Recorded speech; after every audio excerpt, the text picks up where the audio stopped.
আসসালামু আলাইকুম প্রিয় বন্ধুরা, সকলে কেমন আছেন? আশা করি সকলেই ভালো আছেন।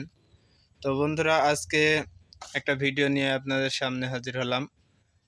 তো বন্ধুরা, যাদের কলার গাছে নতুন কাঁদি পড়েছে তারা কলার চেহারা ঠিক রাখতে একটা জিনিস খুবই ফলো করবেন, খুবই খেয়াল রাখবেন। সেটা হচ্ছে, এই জিনিসটা খুবই গুরুত্বপূর্ণ জিনিস।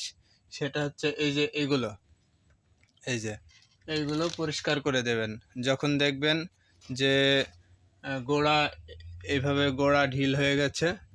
এই যে গোড়া এইভাবে ঢিল হয়ে গেছে, এইভাবে এটা পরিষ্কার করে দেবেন। এই যে এইভাবে পরিষ্কার করে দেবেন। তাহলে তাহলে এখান থেকে এই যে কাদিরা কত ফ্রেশ হয়ে গেল। তাহলে এখান থেকে মশা কিংবা পোকামাকড় বাসা বাঁধতে পারবে না। এই যে এখানে যেটা আছে, এর তলে অনেক মশা মাছি এখানে বাসা বাঁধে। এই যে মশা মাছি এখানে বাসা বাঁধে। আর কলা প্রথম অবস্থায় যেটা হয় সেটা হচ্ছে, এই যে এই অংশগুলো নরম অংশ, এইগুলোই পোকাতে খায় এবং মাছি পোকা মশা যাই বলেন, এই এই নরম অংশটাই খায়।